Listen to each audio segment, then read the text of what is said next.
Segundo livro de Reis, capítulo 2, versículo 9. Segundo livro de Reis, capítulo 2, versículo 9. Encontrou? Que bom que você veio aqui, viu? Deus vai falar com você. Já está falando, vai falar mais ainda. Está escrito assim: sucedeu, pois, que, havendo eles passado, Elias disse a Eliseu: pede-me o que queres que te faça, antes que seja tomado de ti.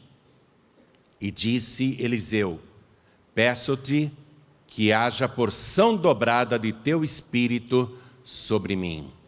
Amém? Vou ler de novo. O Elias,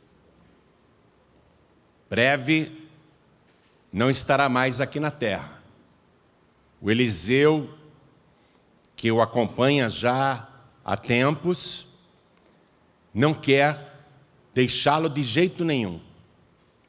E ele acompanha o profeta Elias, que era o maior profeta da época. Para você ter uma ideia, Elias e Moisés aparecem para Jesus muito tempo depois, lá no Monte da Transfiguração. Elias é de tal modo considerado um profeta sublime, superior, que o Antigo Testamento é representado por ele e por Moisés. Veja só. E Eliseu convive com esse grande profeta e está triste, sabendo que ele vai partir. Elias irá embora.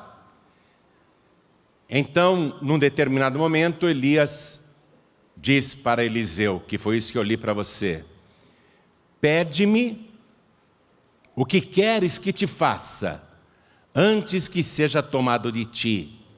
E disse Eliseu: peço-te que haja porção dobrada de teu espírito sobre mim. Ele quer o dobro da unção que Elias tem. Não é pouca coisa que ele está pedindo, já que Elias é o maior profeta do momento. Como homem de Deus, não tem ninguém maior do que Elias. E Eliseu está querendo o dobro daquela unção. Eu quero o dobro da unção. Então eu vou ler de novo, e cada pessoa que está comigo aqui na sede da Paz e Vida, em São Paulo, repete em seguida. Vamos lá. Sucedeu, bem alto, sucedeu, pois que, havendo eles passado, Elias disse a Eliseu: pede-me o que queres que te faça, antes que seja tomado de ti. E disse Eliseu: peço-te que haja porção dobrada de teu espírito sobre mim. Amém? Ele poderia ter pedido qualquer coisa. Profeta, já que você vai embora, você não vai mais precisar de dinheiro? Você tem algum aí? Já que você vai embora, o que você tem? Ouro, prata, propriedades, passa para o meu nome, me dá o teu dinheiro aí.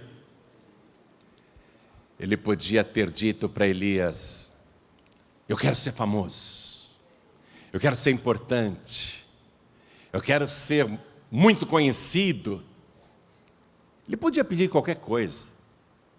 Eu quero uma casa, eu quero muito gado, eu quero uma fazenda, eu quero uma esposa. Ele podia pedir qualquer coisa deste mundo. Era a oportunidade de pedir qualquer coisa, porque Elias era um homem poderoso, até mortos ele já tinha ressuscitado. Ele já tinha multiplicado azeite e farinha de uma mulher pobre. Ele era um homem que falava e descia fogo do céu. Elias era um profeta extraordinário. Qualquer coisa que Eliseu pedisse, moleza. Elias daria ordem, ponto final. Mas o Eliseu pediu uma coisa. Olha só. Qualquer coisa que Eliseu pedisse, Elias faria assim e pronto. Mas Eliseu pede uma coisa que na verdade não depende de Elias. O que ele pediu dependia de Deus. Por isso que Elias, sendo um profeta poderoso, disse: você me pediu uma coisa muito difícil. Coisa muito, muito difícil. Muito difícil, porque não dependia de Elias dar isso. Mas dependia do profeta liberar a palavra. O profeta, ele libera a palavra e Deus cumpre o que o profeta fala. Então, eu não vou te falar o que Elias respondeu para Eliseu, daqui a pouco eu falo. Mas o que Eliseu pediu não dependia de Elias falar: eu te dou sim, pode deixar. Qualquer outra coisa Elias poderia conceder prontamente. Mas o que Eliseu pediu surpreendeu aquele grande profeta. Peço-te que haja porção dobrada de teu espírito sobre mim. Complicadíssimo. Complicadíssimo. Quem acredita que aconteceu esse diálogo? Levante a mão. Eu também creio. Então desocupe as mãos e vamos dar para esta palavra a melhor salva de palmas que você já deu em toda a sua vida. E enquanto você aplaude, experimenta abrir a boca, olhar para o céu e dizer: glória ao teu nome, Senhor. Faça isso de novo. Diga: glória, glória, glória ao teu nome, Senhor. E vai aplaudindo e vai glorificando e não pare. Deus habita no meio dos louvores. Glorifica, glorifica e aplaude. Pai querido, olha quanta gente te aplaudindo e te glorificando. Não aqui apenas, mas em toda parte, pelo rádio, pela TV, pela internet. Tem alguém te exaltando agora. Veja quem são estas pessoas. E sobre cada uma delas, derrama agora a tua bênção, a tua virtude, o teu poder. Pai bendito, a tua palavra vai ser pregada. Este povo não veio aqui para escutar o homem falar. Eles querem ouvir a tua voz. Então vem com teu espírito, tome a boca do pregador, tome os lábios do mensageiro, envia a tua palavra com poder e autoridade, e que a tua palavra vá, percorra toda a terra e produza o resultado para o qual está sendo mandada, em nome do Senhor Jesus. Diga amém, Jesus. Quem tem lugar, por favor, sente. Eu vou te falar os fatos de uma maneira bem resumida, mas eu quero que você comece a anotar os nomes que irão aparecer. Eu já te falei 2 nomes aqui. Eu te falei o nome Elias e te falei o nome Eliseu. E vou te falar nomes de lugares agora. Cada vez que você ouvir a citação do nome de um lugar, você vai anotar. Porque tudo tem um mistério, tudo tem um significado, tudo tem uma revelação. E a primeira revelação que eu quero que você anote aí é a tradução do nome Elias. Elias quer dizer: o Senhor é Deus. E Eliseu, anote a tradução desse nome hebraico. Eliseu quer dizer: Deus é a salvação. Amém? Então, ambos andavam juntos, porque Deus tinha falado para Elias: Elias, eu quero que você unja Eliseu profeta em teu lugar. E Elias encontrou o Eliseu trabalhando no campo, colocou sobre ele a sua capa. Eliseu entendeu o chamado na hora, largou tudo e passou a andar com o profeta Elias. E vai ser testemunha de muitos milagres, prodígios e maravilhas que Elias realizava.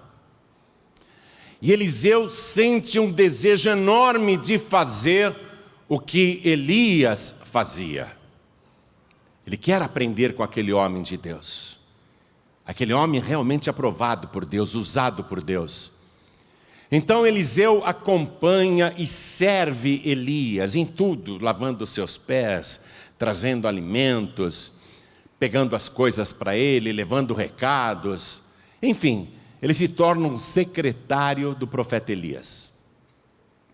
Mas chega um momento que Elias vê findar o seu ministério aqui na terra, e Deus revela para Elias que ele não morrerá, que ele não passará pela morte, que ele será arrebatado vivo desse planeta, que ele sairá deste mundo sem passar pela morte. E essa revelação é passada para Eliseu. E Eliseu fica muito triste porque ele não quer que Elias vá embora. Mas Elias também não aguenta mais ficar aqui na terra. Antes de Deus falar, eu vou então te levar para a glória, o Elias entrou numa profunda depressão e pediu para morrer. Já basta, Senhor, tira a minha vida. Deus falou, só porque você pediu para morrer, você não vai morrer. Você que fica pedindo para morrer aí, Deus não vai tirar a tua vida, não. Pelo contrário, Deus vai te dar vida eterna. Você não vai morrer mais. Nunca mais você vai morrer. Então, o Elias comunica isso para Eliseu. E Eliseu, como tinha sido ungido profeta no lugar de Elias, também tem essa revelação e sabe que o seu senhor, no caso Elias, o seu pai na fé, será tirado do planeta. Eliseu está muito triste com isso. Aí eles se encontram num lugar chamado Gilgal. Anote esse nome, Gilgal. Eles estavam nesse lugar chamado Gilgal, Elias e Eliseu. Veja só, os dois estão em Gilgal. Anote a tradução do nome Gilgal, quer dizer círculo. E Elias diz assim para Eliseu, fica aqui em Gilgal, porque Deus agora está me mandando para Betel. Citei mais um lugar para você. Anote a tradução do nome Betel. Betel significa casa de Deus. Essa cidade chamada Betel foi visitada por Abraão, foi visitada por Jacó. Aliás, quem pôs o nome nela de Betel foi o próprio Jacó, muito tempo antes de Elias, muito tempo antes de Eliseu. A cidade antes chamava-se Luz, e como ali Jacó teve um encontro com Deus, viu Deus no topo de uma escada, os anjos descendo e subindo pela escada, ele disse que aquele lugar então era a casa de Deus e chamou o lugar de Betel, e Betel se transformou numa cidade. Betel significa casa de Deus. Então Elias diz para Eliseu, fica aqui em Gilgal, porque Deus está me mandando para Betel. Em outras palavras, eu vou ser arrebatado em Betel. Betel significa o quê? Fica aqui em Gilgal. Gilgal quer dizer o quê? O Eliseu falou, eu? Ficar rodando em círculo? Não sou barata tonta. Você quando está em Gilgal, você só anda em círculos. Quando você anda em círculos, quando você está com a tua vida em Gilgal, você roda, roda, roda, roda e não sai do lugar. O Eliseu, cujo nome quer dizer Deus é a salvação, diz para Elias, cujo nome quer dizer o Senhor é Deus, eu não vou ficar andando aqui em círculos. Eu vou com você para Betel. Não, você tem que ficar aqui em Gilgal. Não, vive o Senhor e vive a tua alma, diz Eliseu, que eu não te deixarei.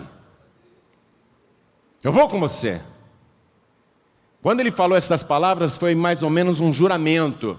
Assim como Deus está vivo, eu não vou te deixar. Assim como eu acredito no eterno, eu não te deixarei. Aí o Elias fala, tá bom, então vamos comigo para Betel. Eles chegam em Betel. Elias recebe uma nova ordem do céu. Vá agora para Jericó. Estou citando mais um lugar para você. Estou citando agora o terceiro lugar, Jericó. Jericó é considerada a cidade mais antiga que existiu na história da humanidade. Eu diria que é uma das mais antigas, não a mais antiga. E Jericó não tem uma tradução do nome em hebraico, porque esse nome não é hebraico.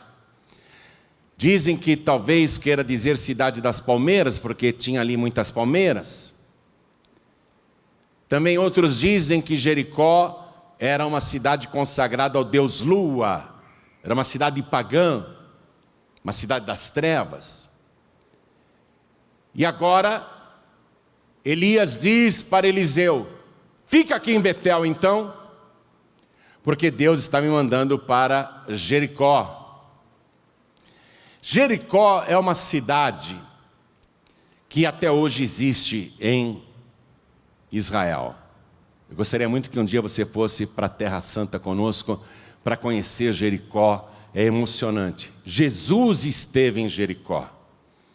Aliás, nas suas últimas viagens, e até eu diria na última, porque ele antes de ir para Jerusalém para ser preso e crucificado, ele passa por Jericó. Jericó é uma cidade pagã, uma cidade das trevas. Quando Jesus entrou em Jericó, na entrada de Jericó ele curou um cego chamado Bartimeu. Qual que era a vida daquele cego? Escuridão total, trevas. Jesus entrou ali como luz e deu vista ao cego Bartimeu. Quando Jesus estava ali no meio da praça da cidade de Jericó, ele olha para o alto da árvore e tem um homem pequenininho, pendurado ali entre os galhos. Ele queria ver Jesus, mas era de baixa estatura, então ele foi ali como se fosse uma arquibancada. Jesus olha para o céu, para aquele homem que está na árvore, chama ele pelo nome e diz: Zaqueu, desce, porque hoje me convém pousar na tua casa. E todo mundo criticou Jesus, porque Zaqueu era corrupto, era ladrão, não prestava, tinha má fama. Era um cobrador de impostos, que desviava dinheiro do Império Romano, que tirava mais do povo judeu, era odiado por todo mundo, era execrável, era abominável, tinha péssima reputação, era um homem perdido, morava em Jericó. Jericó, lugar de perdição. Mas Jesus entrou ali, e quando Zaqueu recebe Jesus dentro de casa, no meio do jantar, Zaqueu se levanta, faz uma declaração, e Jesus diz: hoje veio salvação a esta casa, porque este também é filho de Abraão. Jesus esteve em Jericó, muitos séculos depois de Elias e Eliseu. E quando Jesus sai de Jericó, ele cura mais dois cegos na saída de Jericó, duas pessoas que estavam em trevas também. Então Jericó é um lugar de escuridão, Jericó é um lugar pagão, ainda que hoje a gente considere um lugar sagrado, porque Jesus esteve ali e operou milagres de libertação e salvação, de cura. Na época de Elias e Eliseu, essa cidade tinha muitos problemas, inclusive era uma cidade amaldiçoada. Preste atenção, era uma cidade amaldiçoada na época de Elias e Eliseu, porque séculos antes, quando Josué e o povo de Israel cercaram durante 7 dias, e no último dia 7 vezes as muralhas de Jericó, a cidade ruiu, e Josué lançou uma maldição: quem reedificar essa cidade ao colocar nela os primeiros portões, o seu filho primogênito vai morrer, e quando terminar de reconstruir essa cidade, o seu filho mais novo também morrerá, e a maldição se cumpriu. Então, na época de Elias e Eliseu, a cidade de Jericó era um lugar violentamente amaldiçoado.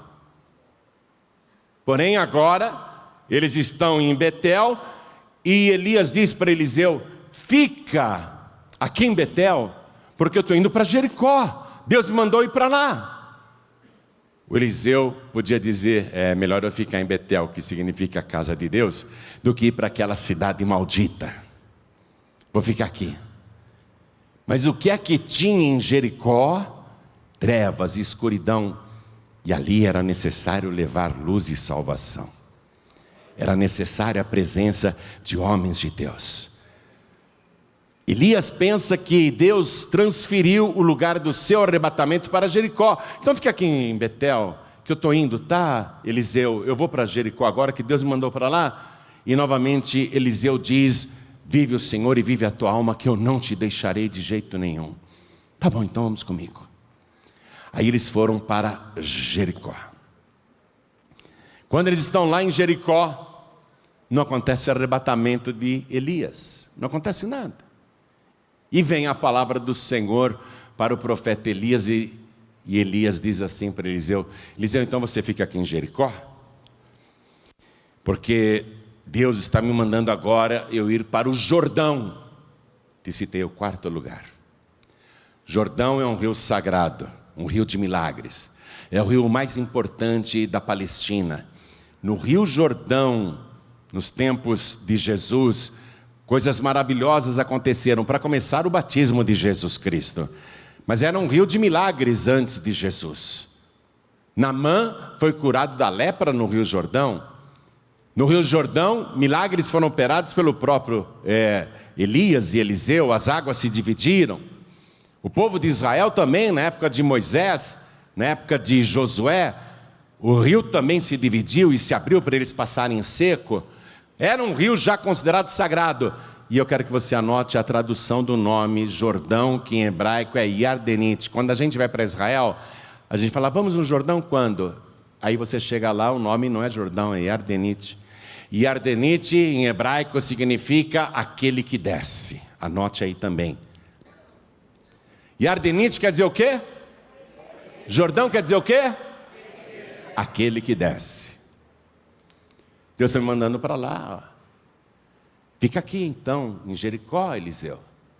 Eu estou descendo para o rio Jordão. Novamente Eliseu diz: vive o Senhor e vive a tua alma, que eu não te deixarei, eu não te abandonarei, eu vou contigo. Me parece, eu penso assim, que Eliseu está atrapalhando o arrebatamento de Elias. Me parece que sim. Porque qual seria o motivo de Deus dizer para Elias lá em Gilgal: vai para Betel? Para passear? Para fazer turismo? O plano de Deus, penso eu, era arrebatar Elias em Betel. E aquele grude,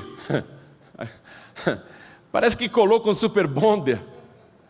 Aquele grude, ele estava tão próximo de Elias, que se Deus arrebatasse o Elias, o Eliseu ia acabar subindo indevidamente. Porque era tempo do Elias partir e não do Eliseu. Por isso que não aconteceu nada em Betel. Então, recebi a ordem para ir para Jericó. O grude não saiu de perto. Penso eu que Deus falou: não dá para arrebatar o Elias, a gente vai trazer o Eliseu por engano.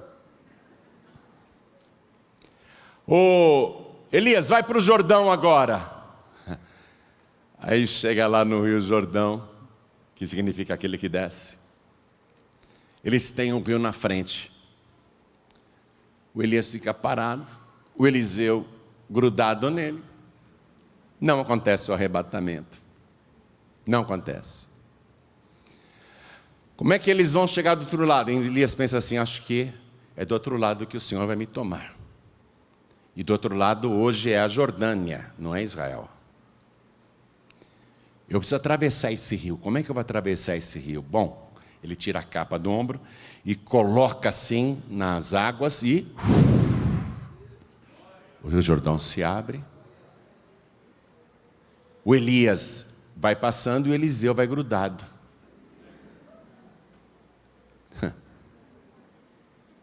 Você sabia que se você andar grudadinho com Jesus, se você andar grudadinho com os salvos, quando acontecer o arrebatamento você vai junto? Não é segurando no calcanhar do pastor, não, mas segurando nas mãos de Jesus Cristo. O Elias fala: Eliseu, Ele pensou assim: eu encontrei um jeito de me livrar desse rapaz. Me pede o que você quer que eu te faça antes que eu seja tomado.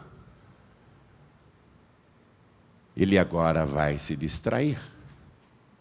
E eu vou para o arrebatamento. E eles estão atravessando em seco o Rio Jordão. Eles estão conversando. Deste lado uma muralha de águas. E as águas que descem para o Mar Morto, para o Mar da Galileia, enfim, as águas estão indo embora. Aliás, naquela altura do país, na localização que eles estão, as águas desceram para o Mar Morto mesmo. O lado direito ficou seco e o lado de cá uma muralha de água quente cada vez mais. Eliseu, pede-me o que queres que eu te faça. Quando você anda muito grudado com o homem de Deus, e eu diria, com o Senhor Jesus, você pode pedir o que quiser para a tua vida. Você tem liberdade para fazer o teu pedido. Pedir o que quiser. E Eliseu, como eu já te contei, surpreende Elias pedindo uma coisa que não depende de Elias. Qualquer outra coisa poderia depender do profeta. Pede-me o que queres que eu te faça antes que eu seja tomado de ti, antes que eu seja arrebatado. Pede. E ele pede porção dobrada, unção dobrada, do poder, do Espírito que Elias tem, que é o Espírito de Deus. Eu quero porção dobrada da tua unção. Eu quero o dobro do que você tem, o dobro. Que atrevimento, né? Que atrevimento, eu quero o dobro do que você tem. Ele está pedindo simplesmente o dobro do que o maior profeta da época possuía. Ele fez um pedido muito exagerado e difícil, e ao mesmo tempo revelou que acredita. Tem gente que faz pedido para Deus e pede uma coisinha simplesinha, porque pensa que a coisa grande Deus não vai fazer, porque é grande demais, né? A pessoa tem medo de pedir coisas grandes. Eliseu mostrou que ele acreditava tanto, que ele pede algo exageradamente enorme, impossível até, e que não dependia de Elias. Eu quero porção dobrada do que você tem. Eu quero porção dobrada da tua unção. Eu quero porção dobrada do teu Espírito. Eu quero ter o poder de fazer o dobro de tudo que você já fez. Elias diz: você pediu uma coisa muito difícil. A resposta agora, vamos lá. Estou no versículo 10. E disse Elias: coisa dura pediste. Se me vires quando for tomado de ti, assim se te fará. Porém, se não, não se fará. Elias também complicou para o lado do Eliseu. Você está me pedindo uma coisa difícil, mas eu vou complicar também a tua vida. Se você me vir quando eu for arrebatado, então se fará do jeito que você quer. Mas se você não vir o que vai acontecer, se você perder esse momento, então o que você pediu, esquece, você não vai receber. Complicou para o lado dele também. Quem aqui tem coisas grandes que está esperando de Deus? Vou complicar a tua vida agora. Eu sou profeta. Se você faltar um único domingo e uma única quarta-feira aqui, não se fará o que você pediu. Comigo não tem moleza não, eu sou que nem Elias. Está precisando do milagre? Então gruda na gente. Gruda no homem de Deus. Gruda no Senhor Jesus. Mas a palavra está liberada. Olha aqui, ó. É grande o teu pedido? É grande o que você quer? Primeiro pede o que queres que eu te faça. Pede. Pede aí. Abre a boca. Se você é mudo, eu vou abrir tua boca também. Abre a boca e pede. Pede, não tenha vergonha não, fala. O que você quer? Olha para o céu e pede. Fala, abre a boca. Não é força do pensamento não, viu? Jesus nunca ficou mentalizando. Jesus, ele liberava a palavra. Deus no princípio liberou a palavra e aconteceu. O que provoca o milagre é a palavra que a gente libera. Então libera a palavra. O que é que você quer que o Senhor te faça? Pede, olhando para o céu. Vou complicar para você, mais uma vez, porque agora você vai receber. Se você não faltar nenhum dos 7 domingos, e se você não faltar nenhuma das 7 quartas-feiras, se você pegar todas as unções que nós faremos em você, então o que você pediu assim será feito. Tomou posse? Você crê? Depende de você agora, a palavra já foi liberada.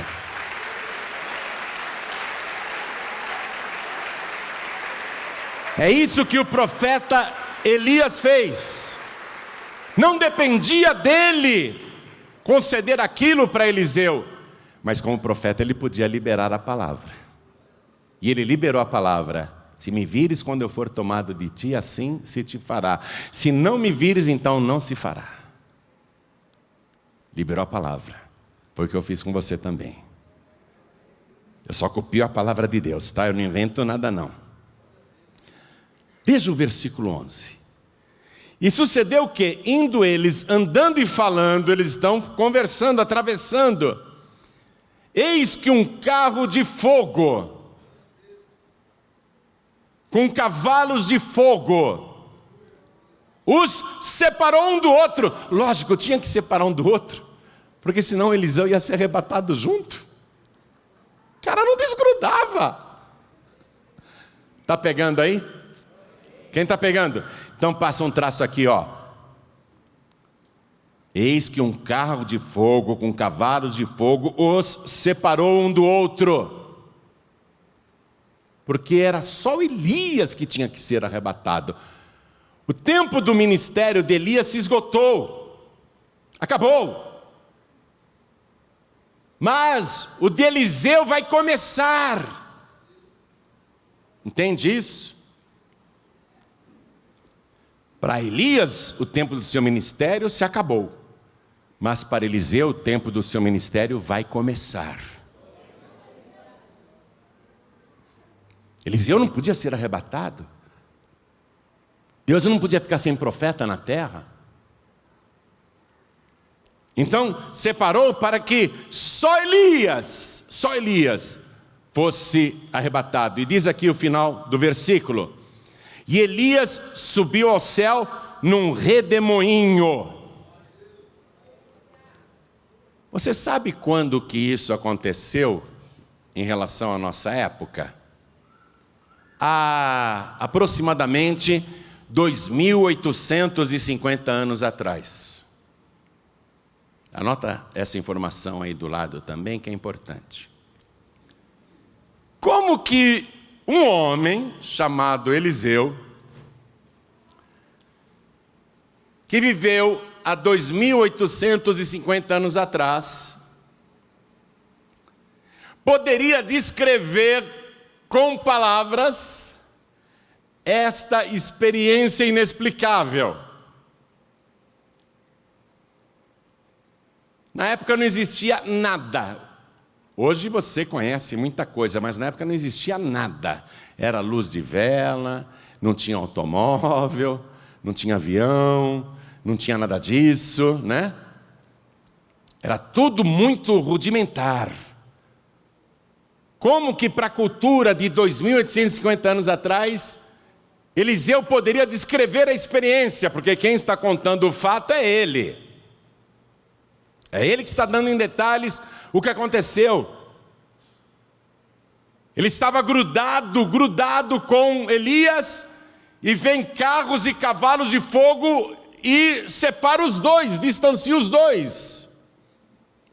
E aí ele descreve um redemoinho, faz com que ele suba. São as palavras de Eliseu para contar o que aconteceu. E mesmo o homem do tempo atual, o ser humano da nossa geração, se vivesse essa experiência, como é que iria nos descrever o fato? Como queria contar uma coisa tão sobrenatural e inédita, incomparável, inexplicável? É o arrebatamento. O arrebatamento, muito se fala dele, mas é inexplicável. Amém, igreja? A gente tem várias pistas de como irá acontecer o arrebatamento. Por exemplo, no Evangelho de Mateus 24:40, Jesus Cristo falando sobre o arrebatamento disse assim: estarão dois no campo, um será deixado e o outro será tomado. Estarão duas moendo no moinho, uma será tomada e a outra será deixada. No Evangelho de Lucas ele fala: estarão dois numa cama, um será tomado e o outro será deixado. Nós temos pistas do que será o arrebatamento, mas é inexplicável. Após a ressurreição de Jesus, os discípulos acompanharam o mestre até o Monte das Oliveiras, e ali ele deu as últimas instruções: ide por todo o mundo, pregar o evangelho a toda criatura, quem crer e for batizado será salvo, mas quem não crer será condenado. E enquanto ele falava, ele foi subindo aos céus. É inexplicável. Os discípulos ficaram olhando até ele desaparecer nas nuvens. Inexplicável. Como que Eliseu poderia descrever aquela experiência sobrenatural com palavras humanas para contar para a gente o que aconteceu naquele momento? Então ele fala de carros de fogo e cavalos de fogo. Eu não sei se ele está falando literalmente, se ele viu realmente cavalos de fogo e carruagens de fogo. Eu sei que quando eu estou cansado dessa vida, igual Elias, eu falo para Deus: vai demorar minha carruagem? Outro dia falei isso perto da minha esposa e da minha tia, que agora tem 88 anos. Ah, Senhor, manda logo minha carruagem de fogo. E a minha tia, de 88 anos: e manda de 2 lugares que eu também quero ir. Eu não sei se é uma carruagem de fogo mesmo, mas é uma descrição. E um redemoinho? Como é que ele poderia descrever aquilo que aconteceu, aquele turbilhão? Ele usou as palavras que dispunha, palavras humanas para descrever uma coisa que é sobrenatural: o arrebatamento. O apóstolo Paulo fala assim na primeira carta aos Coríntios, capítulo 15, versículo 51. Eis aqui vos digo um mistério. Na verdade, nem todos morreremos, mas todos seremos transformados.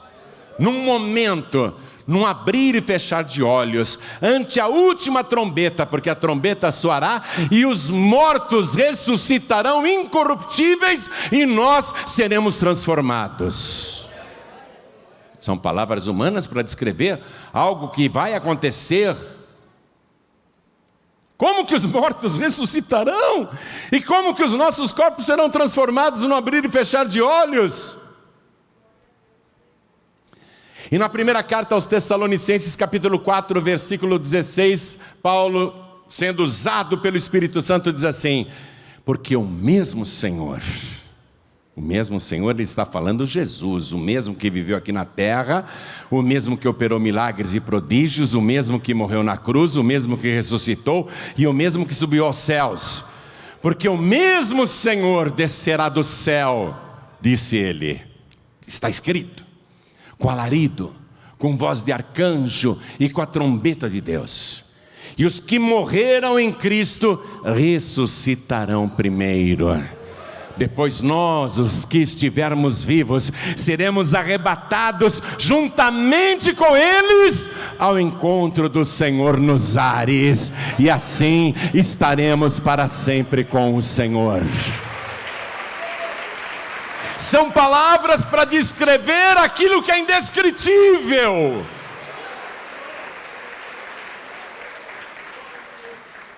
É o arrebatamento. Num prédio com elevador, um prédio comercial, tinha um senhorzinho lá de cabineiro, sabe? Muitos prédios ainda tem isso, vários shoppings ainda tem um ascensorista, não é? Aquele senhorzinho ficava lá de ascensorista, sentadinho no banquinho. 5º andar, por favor. 7º andar, térreo. Cada um que entrava pedia um andar, e ele sempre com a Bíblia dele no colo, sempre gentil, senhorzinho, simplesinho, Dava para ver que ele não tinha muitos estudos, mas sempre ali com a Bíblia. Entrava alguém, ele parava, 10º andar? Pois não. E voltava para a leitura. O dia inteiro com a bibliazinha dele no colo. E tinha um homem ali, naquele prédio, que era um zombeteiro, um escarnecedor, que não gostava de pessoas que andam com Bíblia, que leem a palavra. E na hora do almoço, os elevadores ficavam lotados, inclusive o desse ascensorista idoso, que ficava sempre com a sua Bíblia no colo. E aquele zombeteiro entrou no elevador daquele senhorzinho, que estava com a Bíblia no colo, e tinha muita gente dentro do elevador. Era hora do almoço, todo mundo descendo. E ele resolveu tirar uma onda. O zombeteiro resolveu tirar uma onda em cima do senhorzinho lá. Zombar dele. Ô, seu José, me fala aí, como é que vai ser esse tal de arrebatamento, hein? Explica pra gente. Falou dando risada, escarnecendo.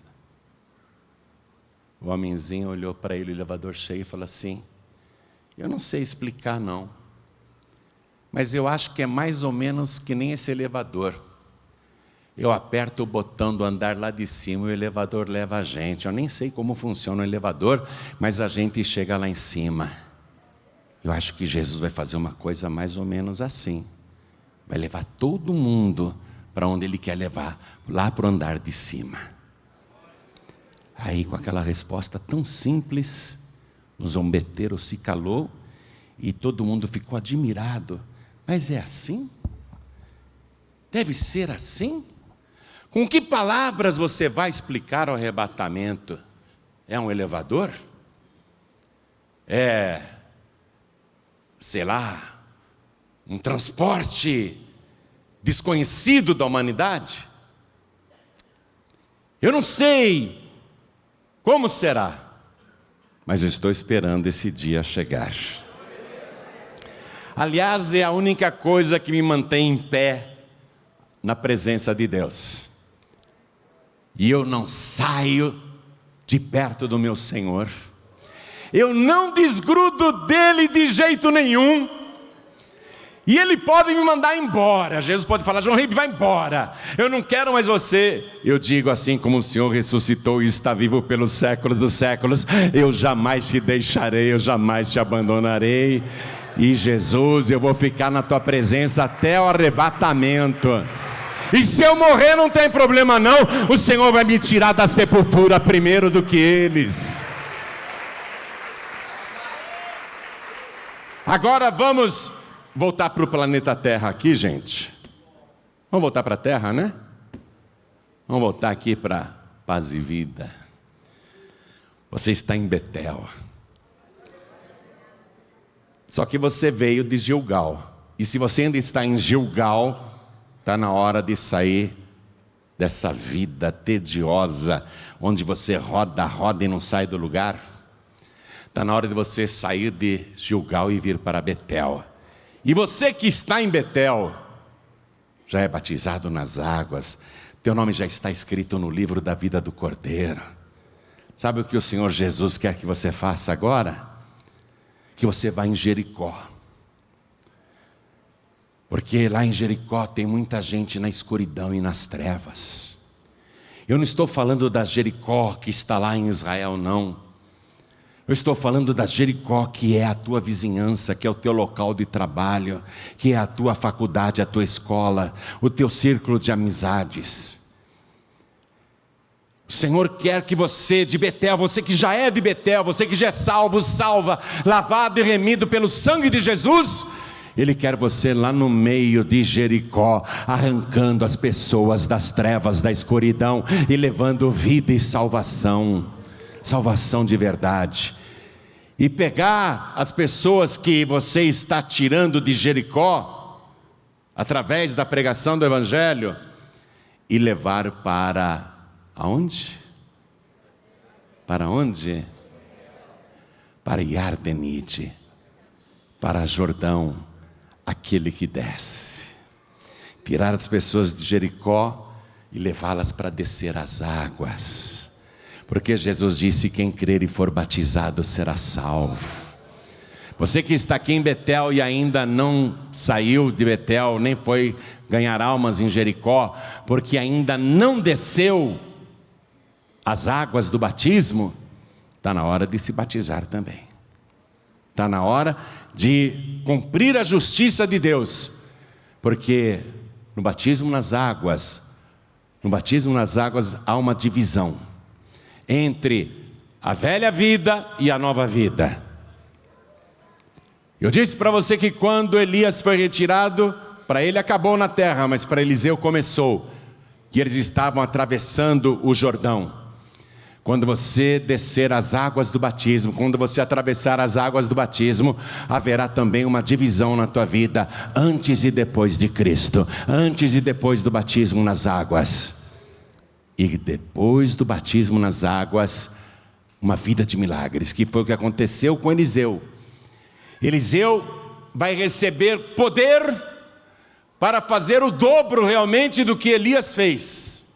Para você ter uma ideia de como foi o ministério de Eliseu, quando ele morreu, faltava um milagre apenas para ele fazer o dobro de Elias. Aí o diabo comemorou, falhou. O Eliseu fez quase o dobro do que o profeta Elias. Elias fez 7 milagres, o Eliseu teria que fazer 14. Mas ele só fez 13. Falhou. Deus não cumpriu. Eliseu morreu. E colocaram Eliseu numa sepultura. E nem fecharam direito a sepultura. E alguns homens depois estavam transportando um cadáver numa maca, numa esquife, para sepultar. Estavam indo para o cemitério. E os ossos de Eliseu já estavam ali, seu corpo já tinha se decomposto. O diabo comemorando. Deus falhou. Eliseu não recebeu porção dobrada. Faltou um milagre para ele fazer o dobro do que Elias. E aí explode uma guerra, um exército inimigo aparece, e os homens que estavam transportando o cadáver, que iam levar ele para uma sepultura, jogaram ele no primeiro buraco que apareceu. E era justamente o buraco do profeta Eliseu, onde estavam seus ossos. E quando aquele cadáver caiu dentro da sepultura de Eliseu, quando o morto tocou no corpo, no cadáver de Eliseu, ele ressuscitou para a glória de Deus. Deus deu porção dobrada para Eliseu. Deus não falha, o que Ele promete Ele cumpre. Em outras palavras, nem a morte impedirá Deus de fazer o que Ele planejou para a tua vida. O que foi que Deus planejou para você? Muitas coisas, mas principalmente, se você morrer, Ele vai te ressuscitar. E se você estiver vivo, Ele vai te arrebatar. E se você que está esperando o arrebatamento acabar morrendo antes disso, para Deus não tem problema nenhum. Ele vai abrir a sepultura e vai te tirar de lá. E você vai subir primeiro do que todo mundo, porque os que morreram em Cristo ressuscitarão primeiro. E os outros mortos que não morreram em Cristo ressuscitarão um dia sim, mas para o juízo final. Então eu acho mais legal você grudar em Jesus Cristo. Acho bem legal você sair de Gilgal, parar de ficar aí, sabe? Está toda hora numa igreja, fica rodando em círculos. Vem na Paz e Vida, vai na outra, vai na outra, vai em outra denominação, vai até em terreiro. Fica rodando para lá e para cá e nunca acontece nada na tua vida. A tua vida está num círculo vicioso porque você está em Gilgal. Você tem que parar essa roda viva de Gilgal e dizer: agora eu vou para Betel. Agora eu vou ficar firme em Betel. E depois que você realmente ficar firme na casa de Deus, começar a ganhar almas que estão lá fora. pessoas que estão em trevas e em escuridão, e você trazê-las para o batismo nas águas. E se você mesmo em Betel, estando em Betel, ainda não desceu as águas, tem que passar pelas águas, porque é um divisor de vidas, antes e depois. Uma vida de poder. Para Eliseu foi uma vida de poder depois disso. Foi uma vida poderosa. E o que Jesus prometeu? Vamos voltar em Marcos capítulo 16, versículo 15, para eu terminar. Jesus disse, antes de subir: ide por todo o mundo, pregai o evangelho a toda criatura.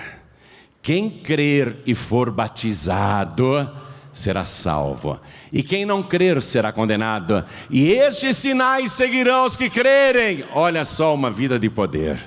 Em meu nome expulsarão os demônios, falarão novas línguas, pegarão em serpentes, e se beberem alguma coisa mortífera não lhes fará dano algum, e colocarão as mãos sobre os enfermos e os curarão. E Jesus disse: e eis que estou convosco todos os dias, até a consumação dos séculos. Quanto mais eu vejo ou leio sobre o que acontece no nosso planeta, mas eu tenho certeza de que o dia do arrebatamento está chegando. Mas atenção, me causa pavor isso, me causa medo isso. Estarão dois no campo, um será tomado, outro será deixado. Estarão duas moendo, uma será tomada, a outra será deixada. Isso é uma profecia de Jesus, e tudo que ele falou se cumpriu. Então não é uma parábola, não é uma metáfora. Me preocupa isso, porque ele nunca mentiu. Estarão dois numa cama, um será tomado e o outro será deixado. Eu sei que o nosso destino final não é aqui e não é o cemitério. Você pode comprar o teu jazigo, e deve, para não dar dor de cabeça para os teus familiares que vão ficar aí nesse mundo depois da tua morte. Mas eu te digo, o teu jazigo não é a tua morada final. Você pode investir nesse mundo se quiser, deve progredir, prosperar, tudo bem, não tem problema nenhum. Toda pessoa de Deus tem que ser próspera, mas o teu tesouro não deve estar nesse planeta, e sim na Nova Jerusalém. Jesus vai cumprir o que prometeu, e esse dia está muito próximo. Igreja, é a hora de cada pessoa acordar, ficar firme com Jesus.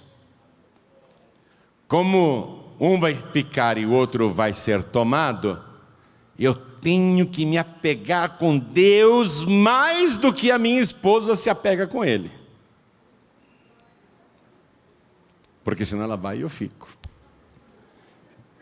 Eu tenho que me apegar com Deus mais do que ela se apega com Deus. Egoísmo meu? Não, eu quero ir para lá. Eu não quero ficar para a grande tribulação. Você quer ficar para a grande tribulação?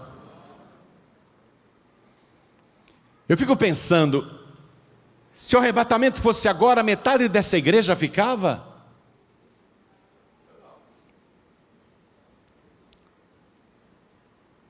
Pensa comigo. Se a trombeta soasse nesse instante, metade dessa igreja, segundo Jesus Cristo, ficaria aí, assistindo a reunião. Como seria maravilhoso eu estou aqui falando e ó, o microfone cai no chão, meu terno desmancha, meu sapato fica e você não me vê mais. Mas eu gostaria que você subisse comigo, ao invés de ficar olhando o meu paletó desmanchar aqui. Ao invés de ver minha gravata cair no chão, minha camisa cair no chão, minha cueca cair no chão, meu sapato, minha meia, tudo ficar aí no chão, o microfone inclusive, ao invés de você ficar assistindo aqui o meu desaparecimento, eu queria que você subisse de mãos dadas com a gente. E se você não viver a experiência pessoal do arrebatamento, estando vivo, viva, se você morrer, você tem que morrer de uma tal maneira que você morra em Cristo. morrer em Cristo, aguentar até o fim, porque Jesus disse: quem perseverar até o fim será salvo. O que é importante para todos nós aqui nessa vida cristã? Receber um monte de bênçãos, milagres, curas, prosperidades? Ou preservar aquilo que nós já temos e que qualquer pessoa pode receber, que é de graça, é só querer a salvação. Preservar o tesouro mais importante, a salvação. Esteja vivo ou esteja morto, você tem que ser um salvo. O rapaz que se converteu, ele falou assim para mim: pastor, quando eu era menino eu acompanhava minha mãe nos trabalhos no cemitério. Minha mãe fazia macumba usando ossos de gente morta. A gente entrava no cemitério de madrugada e violava sepulturas para pegar crânios e ossos. E a minha mãe, dentro do cemitério, aquela escuridão, eu era pequeno, a minha mãe, ela ia colocando a mão nos jazigos. E alguns ela ia e já abria, outros ela falava: esse daqui não pode. E ia para outro. Aquilo sempre me intrigou. Um dia eu perguntei para minha mãe, dentro do cemitério, aquela escuridão, ela pegou, pôs a mão num sepulcro e falou: esse não pode. Mãe, por que esse não pode? Ah, meu filho, é porque aqui está o corpo de uma pessoa que é de Jesus Cristo. Esse eu não posso mexer. Só quem vai mexer nesse cadáver é Jesus, quando a trombeta soar no arrebatamento dos salvos. É comum nos cemitérios, não é? Depois de um certo tempo, vai morrendo mais gente da família, então aqueles ossos dos mais antigos são retirados, colocados num saco e levados para outro lugar. Eu vou mandar escrever assim, ali na minha lápide: não importa quanto tempo passe, ninguém se atreva a tirar os meus ossos daqui. Porque só quem vai tirar os meus ossos deste sepulcro é o meu Senhor e Salvador Jesus Cristo. Eu quero que escreva isso lá no meu jazigo. Vão ter que respeitar a minha vontade. Não importa quanto tempo ainda demore, a minha fé não vai passar e nem vai mudar. Essa tem que ser a tua fé também. Eu estou esperando Jesus para esta vida, assim como Paulo também esperava na época dele. Eu estou esperando Jesus para esta vida. Mas se ele não vier enquanto eu estou aqui respirando e meu coração batendo, se eu morrer e ele ainda não veio, para mim não tem problema nenhum. Eu vou esperar ele dentro da sepultura, os meus ossos estarão lá aguardando a trombeta soar.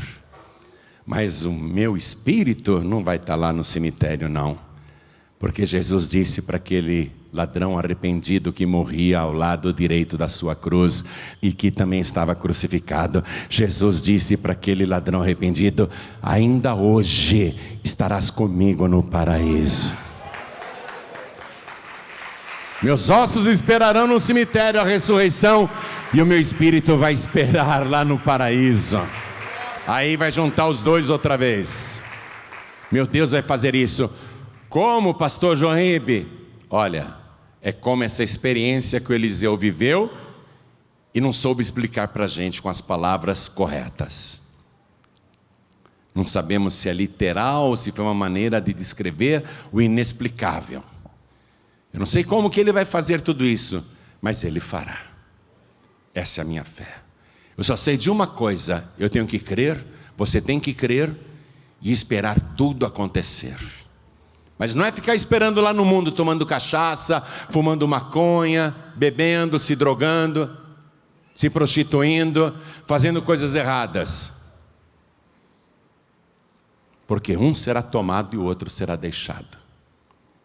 Você tem que viver de um modo que, quando a trombeta soar, o teu corpo seja transformado. esteja ele na sepultura ou esteja andando sobre a terra, quando a trombeta soar, o teu corpo tem que ser transformado e ser arrebatado no abrir e piscar de olhos. É muito rápido. Filho pródigo, filha pródiga, o que você está fazendo no mundo? Você acha que quando a trombeta soar, sendo o arrebatamento tão rápido, você terá tempo de um tardio arrependimento? Você acha que vai dar tempo de falar, Senhor, me perdoa? Não dá tempo nem de você abrir a boca. Pisca para você ver como é rápido. Vai ser num abrir e piscar de olhos, não vai dar tempo de se arrepender de última hora.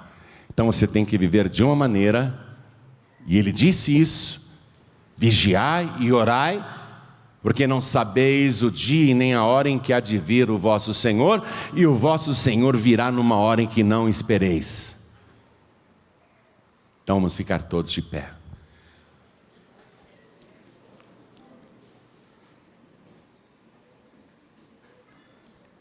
Esse é o motivo da vinda de Jesus a este mundo e a vinda do Espírito Santo a este planeta. Buscar e salvar os que se tinham perdido. Assim como para Elias terminou o tempo do seu ministério na terra, mas começou o de Eliseu, quando Jesus subiu aos céus, acabou o tempo dele pregar aqui na terra. E aí começou o nosso tempo de pregar aqui na terra. Por isso que ele disse, ide por todo mundo e pregai o evangelho a toda criatura. Quando Jesus subiu, acabou o tempo dele pregar neste mundo.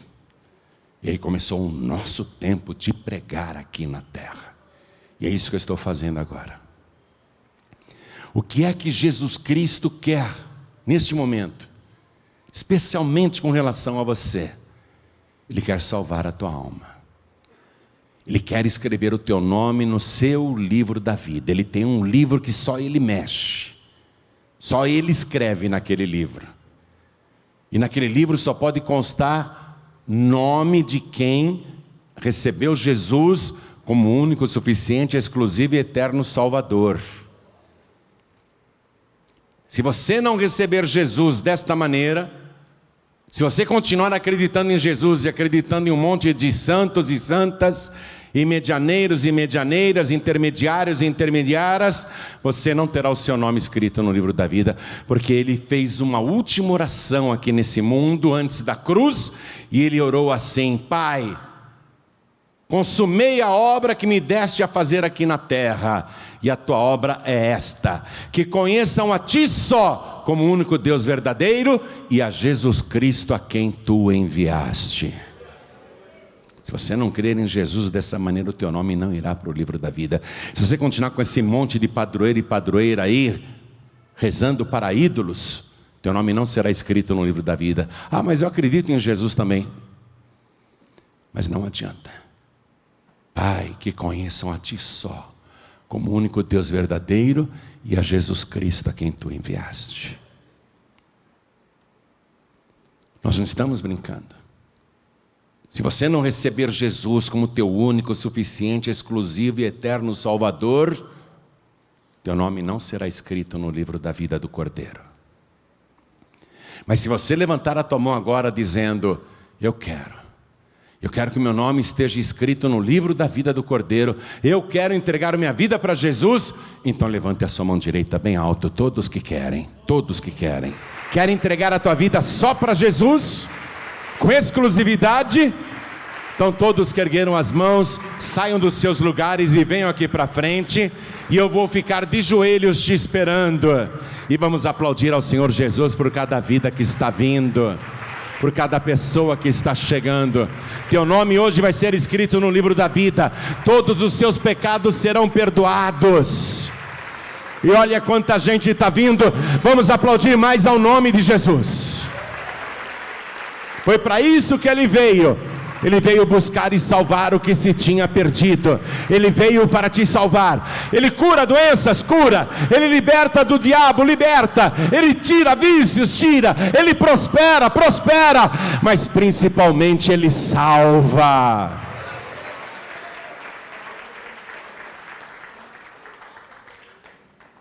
Nome de Elias, o Senhor é Deus. Nome de Eliseu, Deus é a salvação.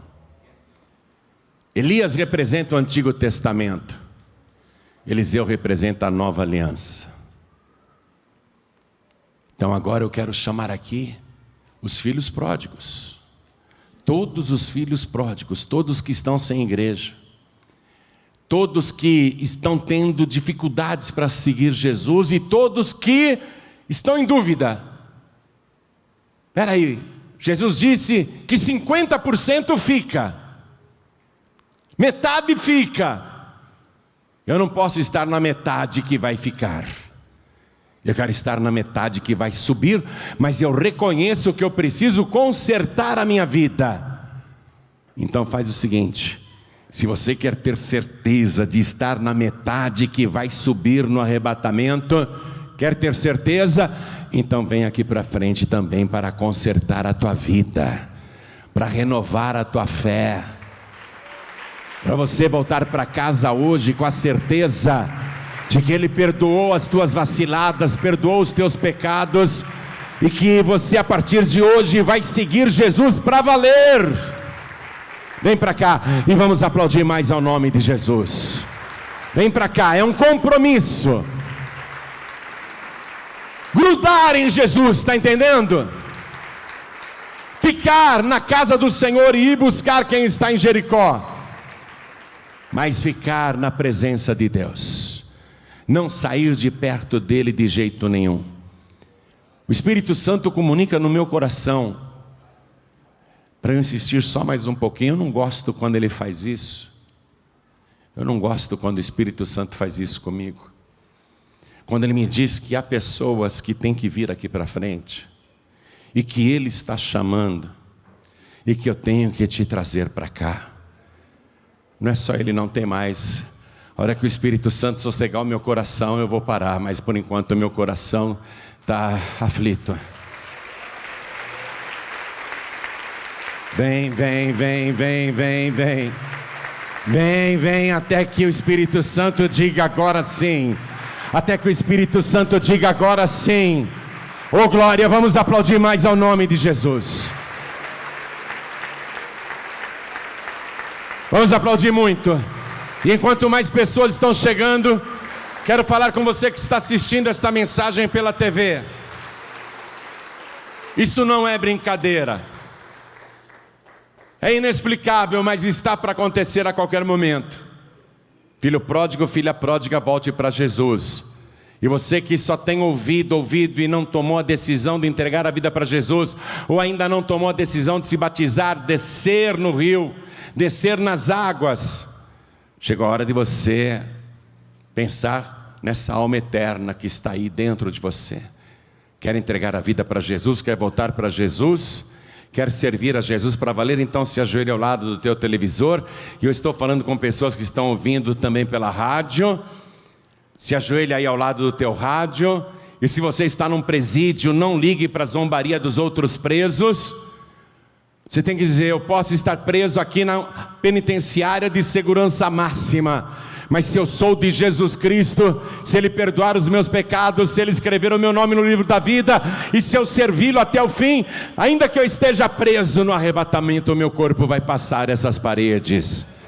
Então, em nome de Jesus, se ajoelha aí ao lado do rádio. Você que está numa penitenciária, numa cadeia, numa delegacia, não ligue para a zombaria dos outros presos e das outras presas. Entrega a vida para Jesus agora, volta para Jesus agora. E você que está em trânsito e não tem como se ajoelhar, está ouvindo dentro de um ônibus, de um trem, do metrô, você está dirigindo, mas quer entregar a vida para Jesus, quer voltar para Jesus, então mande um sinal para o céu. Não precisa fazer mais do que isso. Coloque a mão direita sobre o teu coração. Coloque a mão direita sobre o teu coração. Você que está dirigindo, você que está em trânsito, eu sei que não dá para se ajoelhar. Coloque a mão direita sobre o teu coração, porque isso é muito sério. A qualquer momento, tudo isso pode acontecer, num abrir e piscar de olhos. Essa é a hora de você decidir, porque você está tendo essa oportunidade. Entrega a vida para Jesus, volta para Jesus agora. Volte para Jesus antes que Ele volte. Se mais alguém quer aproveitar e vir para frente, meu coração já está em paz. Mas se mais alguém quer vir, venha. Vamos nos ajoelhar diante do altar. A igreja continue de pé, por favor. Igreja, escolha alguém. Escolha alguém ajoelhado aqui na frente. Aponte a tua mão na direção da pessoa que você está escolhendo. Você nem sabe o nome dela, não precisa. Ore por ela. Interceda por ela. E você que está de joelhos aqui na sede nacional da Paz e Vida, coloque a mão direita sobre o teu coração. E você que está à distância também, entregando a vida para Jesus ou voltando para Jesus, por favor, com a mão direita sobre o teu peito, na altura do coração, todos que estão nesta fé, orem assim comigo. Meu Deus e meu Pai. Diga com fé, meu Deus e meu Pai, eu ouvi a tua palavra e eu quero porção dobrada do Espírito Santo. Eu quero o teu Espírito sobre a minha vida. E para isto, eu te peço primeiro o perdão dos meus pecados.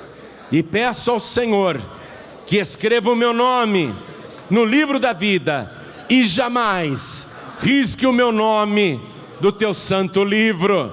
E me dá do teu Espírito para me ajudar a perseverar até o fim e nunca desistir, porque eu declaro diante do céu, diante da terra e até diante do inferno, que o Senhor Jesus é o meu único, suficiente, exclusivo e eterno Salvador para todos sempre. Amém.